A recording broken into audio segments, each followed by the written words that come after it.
Hi, welcome, Joe here back at Willie Cottage. How are we all doing? In the weather being awful, honestly, goodness me. So we're back with the same topic topic of working with shop bought blended rovings. Okay, so that is the result from last week's video. Okay, so it's turned out quite nice. So you've got these lovely turquoisey, well, it's not turquoise, it's actually aqua, and then you've got these purples. The light's not perfect, it's absolutely pouring down. We've got a storm here today, so I'm trying my best. I've got my natural light on, but it's not perfect. I'm not perfect, but hey ho, you get the gist of what I'm trying to do. So anyway, so last week what we did was we literally just layered on the blended roving, which is this one, which is called Cavalry, straight onto the board, which it irked me because that's not what you're supposed to do. But for the concept of working and keeping the lines, the fibres in one place, I could have easily separated it and layered them on, but I thought I'd give you a different way of doing things. That there's pros and cons to it. It's not the way I would do it, and I'll be doing it the normal way today, because what I'm going to do is deconstruct this roving to make, just trying to roll this up and not drag it all out, to make longer colour changes from the roving, like so. Whereas last week, I'll pop a picture up, you'll be able to see, I'll put this to this side and you can see the picture comparison to last week's, where I had it was like this really dusky weird yellow, and then it went into the purple, then the pink, and then aqua, and then the grey, and then it repeated itself, didn't it? So I had really short colour changes. This week I'm going to reconstitute the roving on the blended board, and we're going to separate the colours to make them into longer colour changes. So that's what we're going to do today. Now it's a really simple split of the yarn anyway, of the roving anyway. It's not tasking, you're just having a little play around to see what works best for you and what effects you actually want from the roving. Maybe you want to spin that off as it is, but is it going to get all muddy and murky? Well, we'll figure that out as we go through with different types of roving over the next few months, because this is a topic that I'm going to be doing. And if you've got any ideas or suggestions, or maybe there's a roving out there in the UK suppliers that you might want me to go and purchase myself, and then maybe come up with some different techniques for you to work with it, then by all means pop it down, the name that you like, and I will look for it. And next time I put a stock order in, I'll hunt it down and I'll order it in for a demo. Okay, there we go. So I'm working with this one. I'm going to tilt you around so you can see what I'm doing. Hopefully this time my arm doesn't get in the way. It's really quite hard because I'm quite limited to my angles and the light, obviously. Because if I turn it around this way, you get blinded with the light, but you're not seeing what I need you to see. Though there is no light out there, I swear to goodness. Wait till you see what it looks like outside. We've got 54-mile-an-hour winds today, and that's my view since I woke up this morning. I'll turn this. Right, so I'm going to tilt you down, hopefully, so you can see what I'm going to do. So you can see the full board. That's perfect. Right, so I'm going to get my roving, and again I'm going to tease it open, okay, like so, and I'm just going to deconstruct the roving, and I'm going to take the grey away from here. Now don't fret if you get a little bit of the other colour from the side of it, because they're going to be blending them together. So I'm literally going to do grey, aqua, pink, purple, and then this strange looking yellowy colour. So that's what we're going to be doing.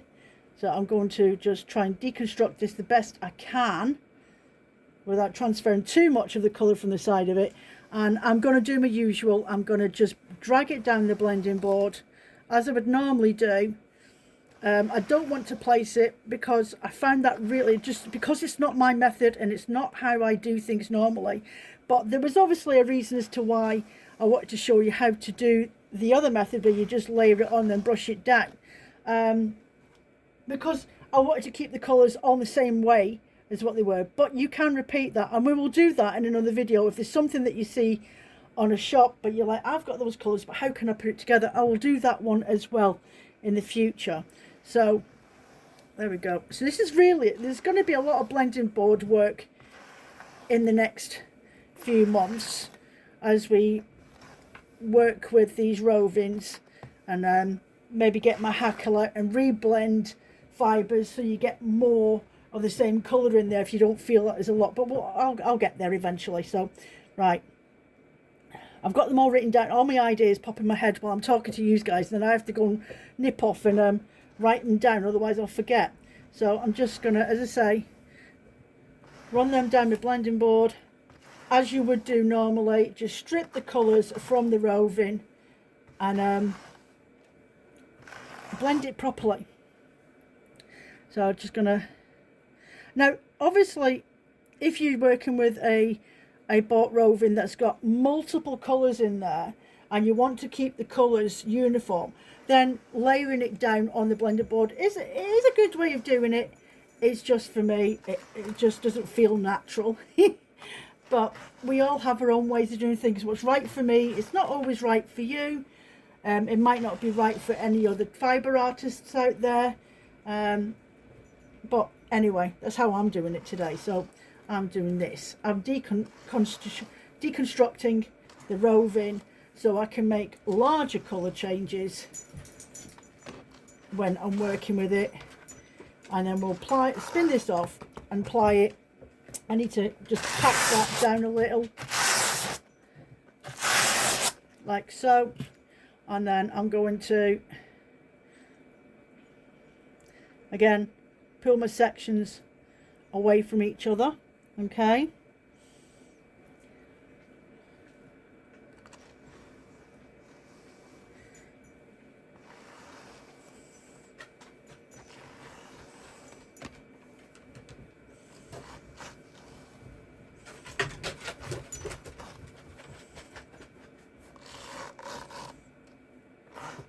And then next is the purpley colour. Actually, I see if it might be just as easy for me to go for this grey colour. There we go, like so.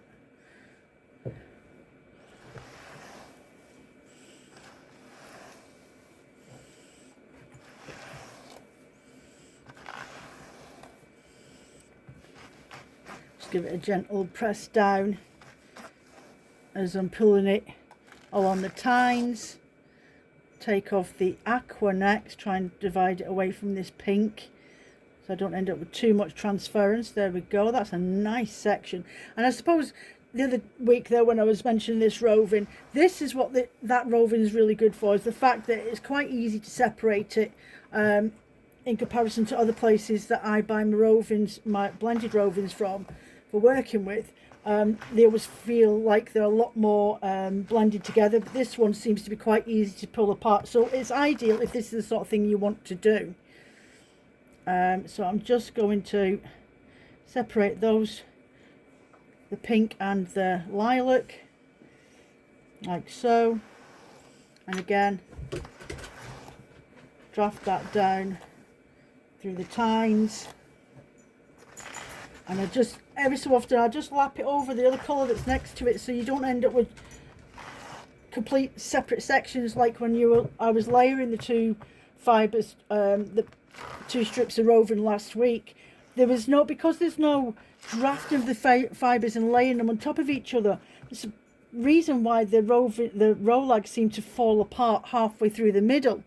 But this way, I'm not saying it won't happen, but there's more chance of the structure being in place. And the fact, remember, I'm only using about 14 grams, not 14 grams, about 12.5 grams per blending board, because I'm literally working with 25 gram sections for each of these. So not only have I got to contend with the fact that there's not a lot of fibre being blended onto the board, but the fact that I need to have them layered, so with the hope that it doesn't fall apart when I'm working with it. Okay, so again, we're just going to lift up the base a little, ever so slightly. We don't want lots of it. And then we're going to put one dowel underneath. I work with 3 dowels with this blending board. You can work with 2 if it's easier, but I would say 3 is definitely a lot easier to remove the dowels from the fibre when you blended it. So I'm just going to tease that up a little and start to drag that down the tines. And with not having as much fibre on either, you actually find it's easier. Oh, a little bit of dust. It's easier to roll the rolags off your board. Definitely a lot easier. So there's one done. Just pop that out. Pop that out. And there we go. One pretty little rolag with longer sections of colour change. Okay.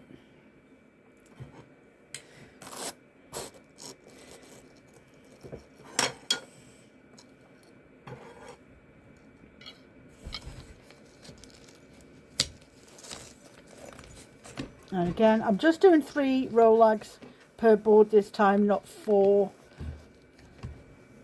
There we go. Last one more. Like so.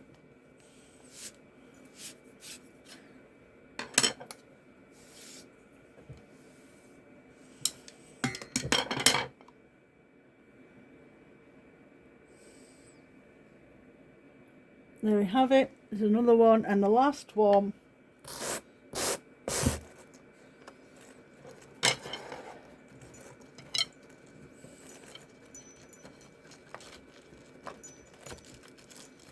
And I just lift and tease those fibres up the top there so that they'll draft down, and I can straighten them out along the tines and hopefully not have anything that looks really lumpy and bumpy.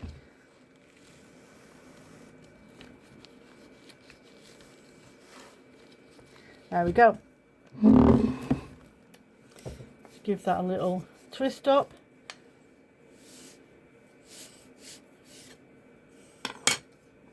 Like so. And there we go. So one reconstituted roving into longer colour change sections, which look absolutely fantastic. I'm going to go and pop off and spin these up, and I will get back to you when I'm on to my last one. There's no point sitting here, you guys watching me while I'm spinning all this up, because otherwise this video will take all day. I'll catch back with you in a minute.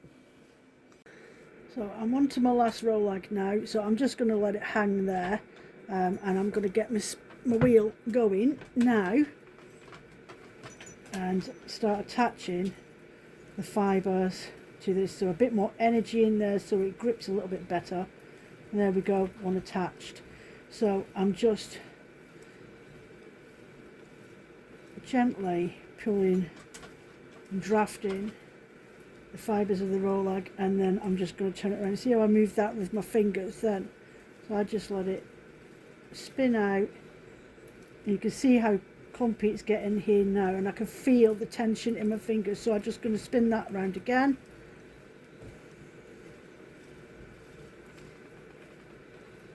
I mean, it's not perfect. Every so often I do get a section that's a little bit lumpy, but like this piece here, see that? See how that is a little bit more lumpy there, but I'm quite happy with the way it's spinning out. I want to try and get as much yardage out of these rolags, these 25 gram rolags, for knitting this swatch. There we go. So I just every so often I pull back and I draft it, and then I just twist it round with my fingers. And I've barely got any grip on this at all. I'm just teasing the fibres out the end of the rolag, and at the same time I'm even thinking about it as I go back in. Right, so I come back and I go in, and at the same time I'm twisting the rolag around in my hand, just like a quarter every time. Come back and then twist it around. Go, and again twist it around, just so those fibres are a little bit straighter as they come out. You don't want to straighten it too much that the entire rolag loses its structure, because the rolag, with the way that it's designed, is that the fibres are supposed to crisscross over, or naturally crisscross over, so you can, all these fibres here start to trap the air inside as you're spinning it, you see, and it gives you a woolen spun yarn, so it's trapping the air in, which means it becomes a warmer garment. So yeah, I just want to spin it a little bit, just so it makes drafting and spinning a little bit easy, and I haven't got loads popping out all at the same time, and then it's not dragging out the fibres from the next colour section. I just need to forward this on a little. It's not going to drag all the colours out from the next colour section on my rolag. I'm just dealing with one bit at a time. It's different if it's a multicoloured and you've not really concentrated on how the colours have come out. You just want to spin it because you want to. But because I want a bit more control on how the colours come through, I'm just taking my time, drafting it, spinning it, and just subconsciously turning it around just a little quarter, just so I can have a nice consistent dimension on the yarn that I'm working with, or the yarn that I'm wanting to spin. You see that little twist in my hand just every so often, let it spin around, and you can see how that's turned, and a little twist. And you do that without even realising, to be fair. There's another bit that's a little bit thicker than I want it, but that's alright. It evens itself out when you apply it anyway, as long as it's only ever so often. Right, we're nearly finished at the pink section now. And I'm doing about 6 to 7 treadles each time, so I get a really good twist in there for when I apply. You can do your figure of 8 check, so you get your yarn, put your finger in the middle there and let it twist around, and see how that, there we go, there's a lovely twist in there. So that's me doing 67 treadles each time I draft and put back into the flyer or onto the bobbin. So that's my 8. That's my spin check, sorry. It's a figure of 8, so yeah, it's been spin back check, just to see that I'm putting enough twist into the yarn that when I apply it, it'll look really good and firm. And you can do that a couple of times when you're first spinning, just to make sure that the amount you're doing. So I'm just going to spin that a little bit more. I haven't even counted, actually. I'll do it now. So I'll put it in from there. 1, 2, 3, 4, 5, 6, 7, 8, 9, 10. So that's 10 treadles on my pedal. And I'm going to bend it like that, pinch this end here, keep a hold of my fibres from my rolag in there, and we're just going to let that naturally twist into apply, and there you've got a lot more tighter look on the yarn. So ideally I could probably go with 10. So what I'll do is I'll put this in here and we'll look what it looks like with a 6 or 7. 5, 6, 7. So that's a 7, and let's see what that looks like. So there's a 7, and it looks a little bit looser, not as firm. So that's up to you how you want it to be. Now the general rule is the tighter the yarn twist is, the better the wool is for making garments, in the sense of harder wearing garments. So like if you were spinning, say, a merino and nylon blend, because you want to knit socks, you're going to want to put extra twist in. You can buy undyed yarns from suppliers. One company is called the Undyed Yarn Company. Can't remember where it's based. It's in the UK, and they actually do have skeins of yarns that you can purchase that have high twist, which means extra twist in it, because it's been used for socks, garments that are harder wearing, because it's going to have a lot of wear on them.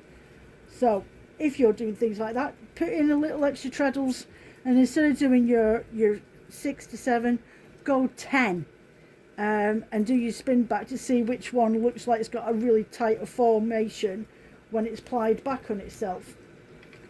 It's just about experimenting and just knowing the basic structure needs for whatever you're knitting.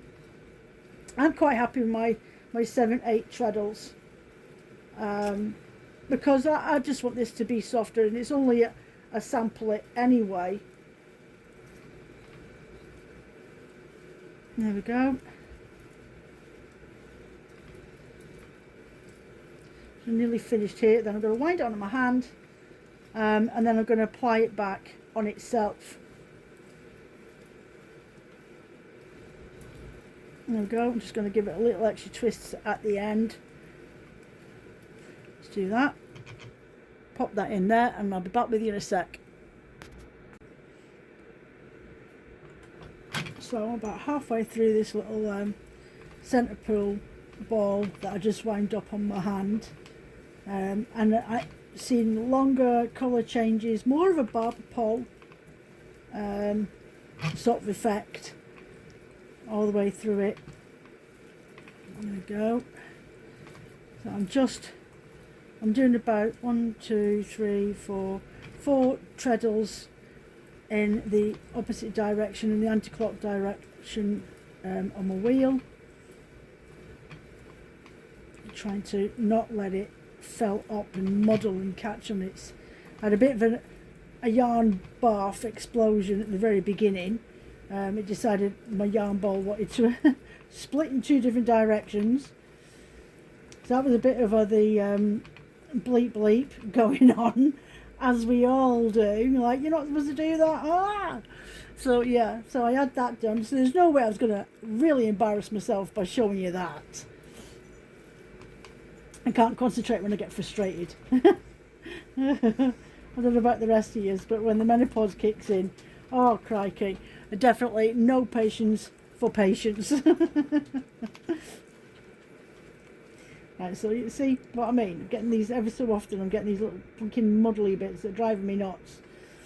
But hey ho, that's what happens when you use centre pull ball instead of using 2 bobbins. But I like to do this, so I know that I've got absolutely no wastage.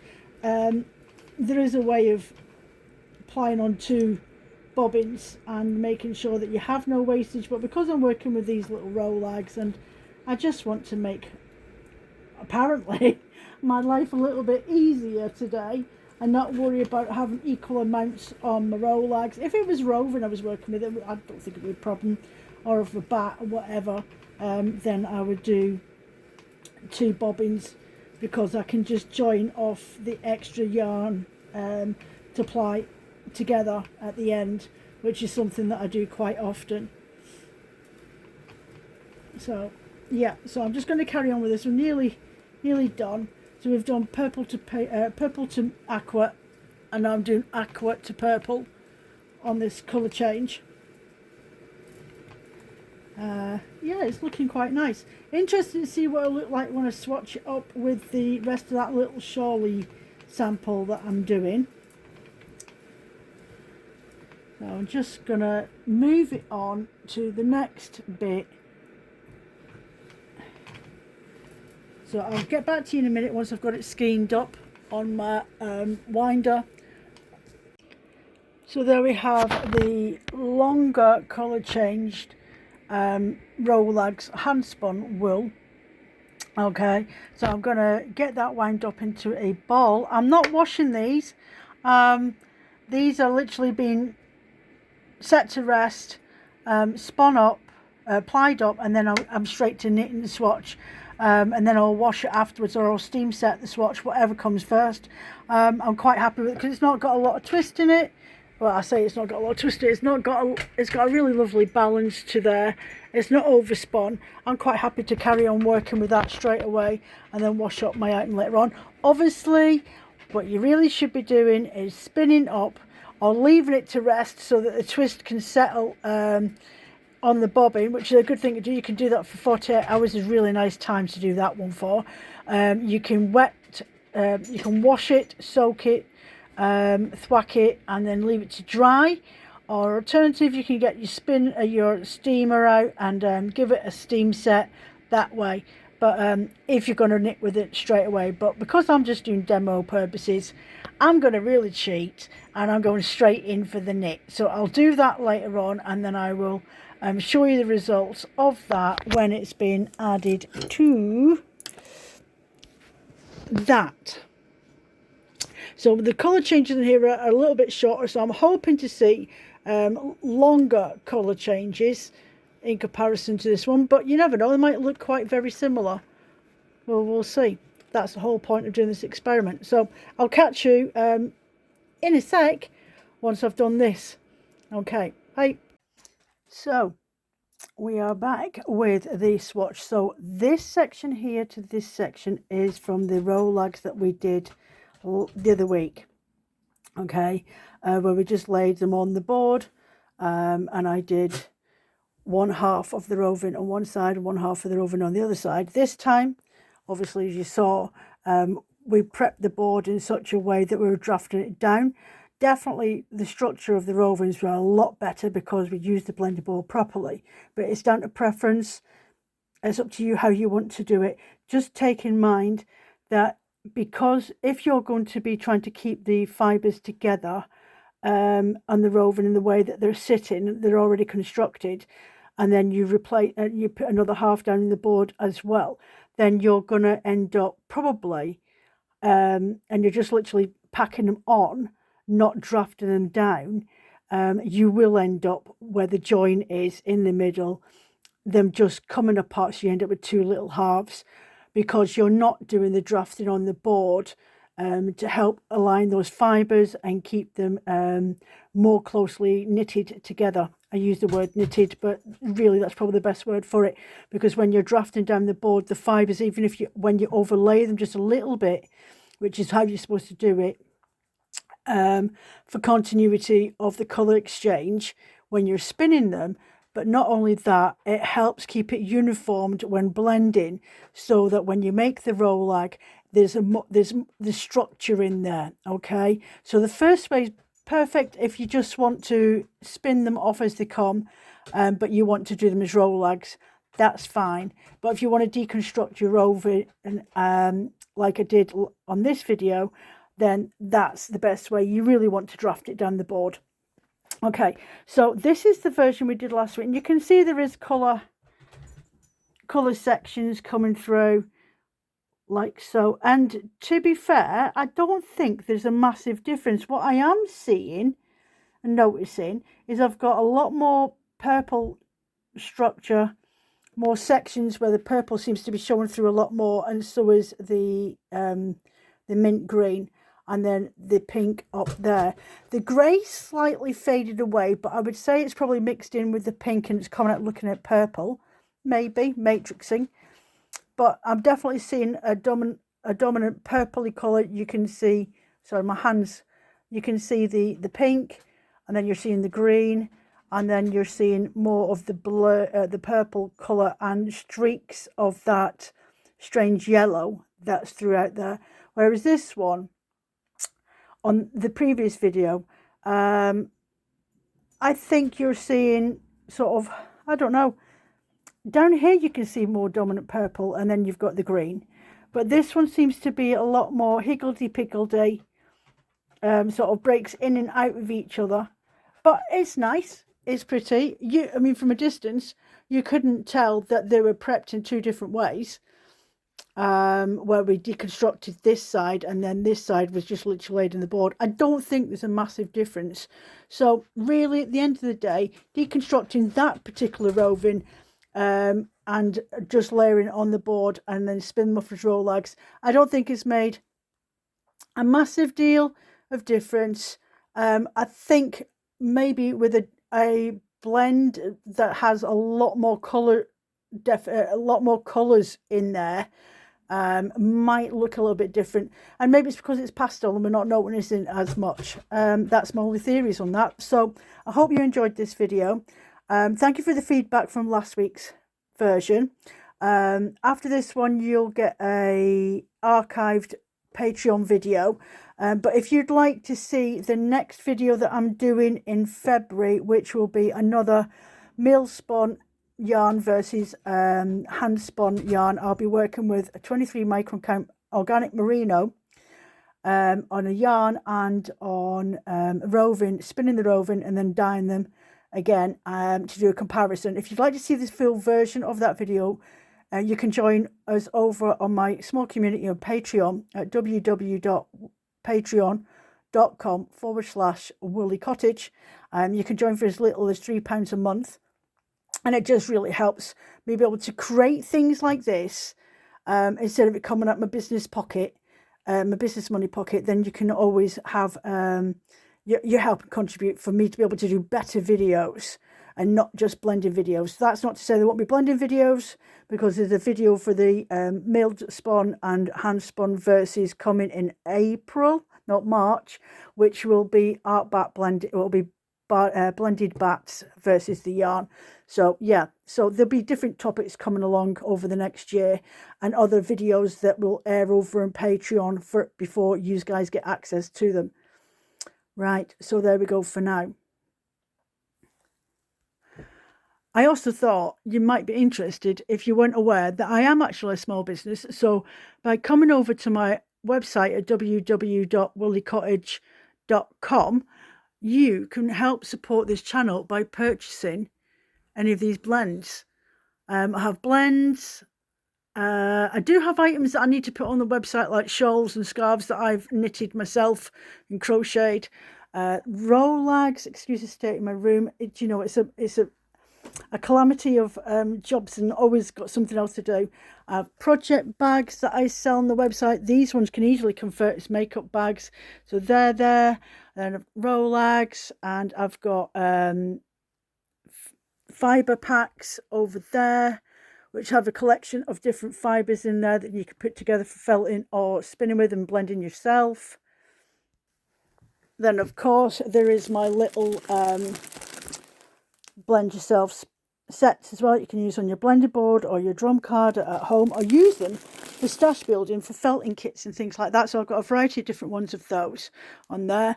I've got yarns on the website. I've got accessories on the website as well. So you're more than welcome to go over there. And if you use the code Woolly Deal, I'll put it at the end of this video, so you can see. You can pop over there, and for the rest of this weekend, which is the last weekend of January, you can use Woolly Deal and you'll get 15% off.